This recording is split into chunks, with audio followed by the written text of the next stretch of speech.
Hello, and welcome to an all-new episode of the Transfix Take podcast, where we are performance-driven. It's the week of September 27th, and we are bringing you news, insights, and trends for shippers and carriers from our market expert, Justin Mays. How's it going? Hey, Jenny. It's great to be back with you as well this week to talk more about the freight markets. And we are closing out the milestone of Q3 as we jump into Q4, which means it's the end of the year. That's right, Jenny. We're in the final week of Q3, right before we shift gears to Q4 come next week. And unfortunately for carriers, it is still an extremely soft market out there, with no signs of things changing anytime soon, even as we get into what most would consider one of the peak seasons for freight. And while that may be true, we are looking at other factors like we've mentioned in previous podcasts, namely with union labor strikes that are going on, right, Mays? That's right, Jenny. We're going to talk about the UAW strike and the potential impacts that it could have on the freight markets. And it's not going to be in favor of drivers and carriers out there, but rather could potentially have a prolonged softening in the market, especially in some areas of the country that would traditionally see some tightening as we turn the corner to Q4. And while that could be the case, I would not expect too much volatility this time around, especially because we are starting at a much softer market compared to last year this time. You're 100% right, Jenny. As we anticipated, over the past week, we saw the market soften at a national level again. So let's talk numbers. Where do we close out the week last week? The national average rate per mile line haul only dropped from $1.59 to $1.56. Now, this isn't a large significant drop, but it just shows the overall general feeling in the market. Now, I think we're going to continue to see some loosening in the coming weeks, but the back half of October should bring some volatility, which puts some pressure on the spot markets to ultimately drive up the spot rates in the national average. That's right. And honestly, the current ratio from volume to capacity is going to continue to sustain this type of rate. But let's talk about tender rejections, Mays. Where are we? Well, Jenny, when we look at tender rejections, we saw the national average drop below 4% again. Now, we're still right around 3.91%, but we would traditionally think going into the peak season of Q4 with the holidays that we would start to see some pressure on the tender rejections, especially when we look at tender volumes as they continue to increase and be stronger than they were for the majority of 2023, which really goes to show you how loose capacity continues to remain as we start to turn the corner to the final months of 2023. So Mays, why don't you give us a bird's eye view of where the market currently sits, any regional discrepancies or disparities, and what we can expect over the next couple of weeks through Q4? At a high level, Jenny, the majority of the markets throughout the entire US are seeing softening. That's with the exception of some markets in the upper Midwest, which are more rural and lower volume, so the impact isn't too significant. And it's also on the West Coast, especially up in the Pacific Northwest, as we continue to experience the seasonal strengthening with produce season being at full pace and carriers able to demand higher rates on freight leaving there. But outside of those two areas, the majority of the country is experiencing softening, and that's included with every major market by volume outside of the West Coast. That's Chicago, Elizabeth, New Jersey, Harrisburg, Pennsylvania, Atlanta, Georgia, Dallas, Texas. All of those markets that represent a large percentage of U.S. truckload freight are experiencing declines, really setting the precedent for the market overall. Now on the West Coast, we are seeing some tightening, but nothing too noticeable, and it's really being driven by the Pacific Northwest.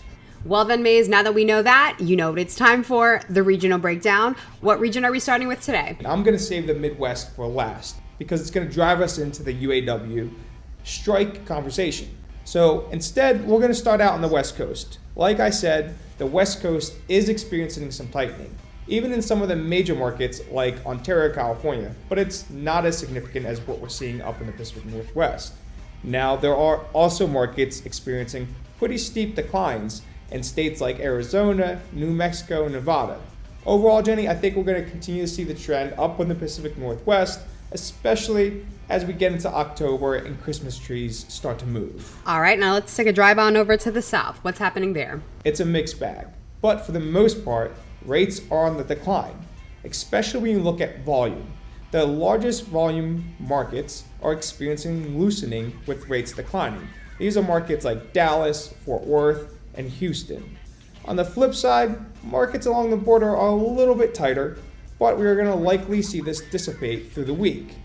The strike that we're going to talk about by the UAW could impact cross-border freight as car and car parts, manufacturing, and supply chains start to experience downward pressure. And just a bit away, the Southeast, what's happening over in that region? We're continuing to see loosening in just about every market. Now, there are glimpses of tightening in northern Alabama and the southwest part of Tennessee, but overall, the Southeast is definitely in favor of shippers. Freight leaving Florida is experiencing declines once again that we would traditionally see. Now let's take a drive on up to I-95 and hit the coastal region. What's happening there, Maze? Every market but two is experiencing declines, and that's Raleigh, North Carolina, and Wilmington, North Carolina. Now, overall this week, even with some bad weather, I believe we're going to continue to see the trend of downward pressure on rates as capacity continues to open up, but it's not going to be so noticeable. Most likely, it's going to feel like things have stayed stagnant week over week. Now, the Northeast has been a region that we have been continuously monitoring. Maze, do you want to remind our listeners why? The Northeast is definitely a call out because for the past few weeks, we've been talking about how the Northeast continue to tighten. Well, since last Monday to today, it's a mixed story, but for the most part, we're actually seeing some slim decreases out of the larger markets like Allentown, Pennsylvania, Elizabeth, New Jersey, and Harrisburg, Pennsylvania. Now, there are still pockets of tightening up in New England, but those are lower volume markets.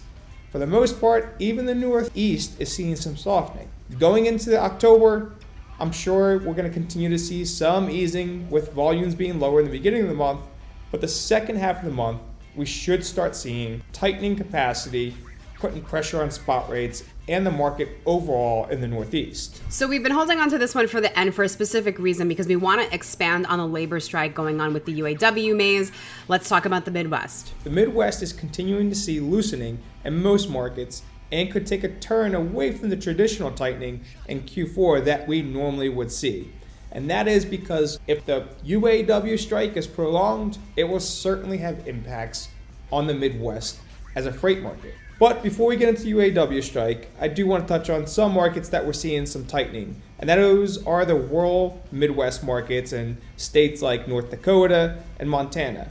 Other than that, the larger markets by volume, such as Chicago, St. Louis, Indianapolis, are seeing easing with slim declines in average rates week over week. But it's really dependent on where their freight is destined, Jenny.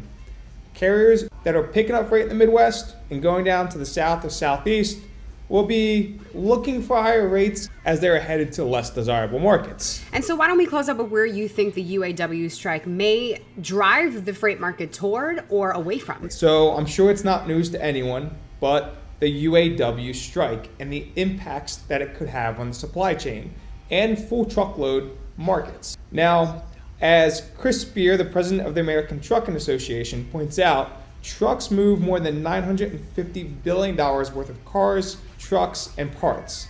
And that is a significant contributor to overall volume for truckload. Now, I thought this was originally going to only affect the Midwest region, but it feels like that's expanded. Well, Jenny, it's not going to just have impacts to the Midwest. Now, yes, a lot of these plants and warehouses are in the Midwest, but they do spread across the entire U.S. I mean, in fact, the strikes right now are happening throughout the U.S. There are strikes in Georgia, Massachusetts, Colorado, California, and yes, a larger portion of them are taking place in Michigan and nearby states in the Midwest. But the one thing I will call out is the downward pressure this could have in supply chains. So this is the most interesting part to me. You're talking about downward pressure where we would normally see or expect for these types of events to have upward mobility or upward pressure on the market. Why is it different here? Well, Jenny, I mean, we're talking about the union, but the strike that the union has, and if it's prolonged, will have impacts on non-union jobs. It's going to have impacts on the suppliers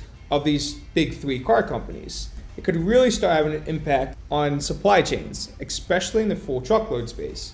Because as one facility is closed, that is less freight that needs to be moved to another facility, or some facilities might start getting backed up with parts that prevent trucks from coming in. Now again, this could all just be a blimp and things could be over by the end of this week, but as many are saying, this could actually be pretty prolonged and start to have greater impacts So this is certainly something that anyone in the supply chain industry needs to be keeping an eye on, but especially in the full truckload spend, because if these impacts do happen that some are saying, we could see capacity be pushed into the spot market, which ultimately, Jenny, is not good for carriers out there, especially smaller carriers, because that is more capacity to compete against, which ultimately drives down rates.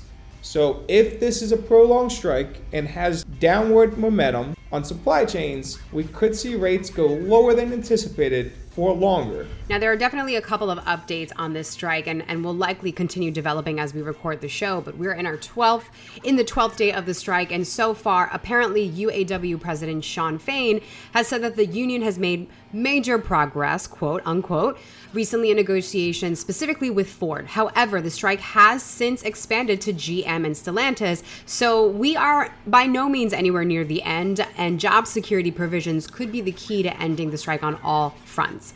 Certainly something for us to keep a very close eye on, and of course we will provide any developments as they come through. We will also provide spot market updates for you so that you can understand how that will affect, or how the strikes will affect, the spot market, as Mays mentioned. That said, we will see you next week with an all-new episode of the Transfix Take podcast, and until then, drive safely. All views and opinions expressed in this podcast are those of the speakers and do not necessarily reflect the views or positions of Transfix Inc., or any parent companies or affiliates, or the companies with which the participants are affiliated, and may have been previously disseminated by them. The views and opinions expressed in this podcast are based upon information considered reliable, but neither Transfix Inc. nor its affiliates nor the companies with which the participants are affiliated warrant its completeness or accuracy, and it should not be relied upon as such. All views and opinions are subject to change.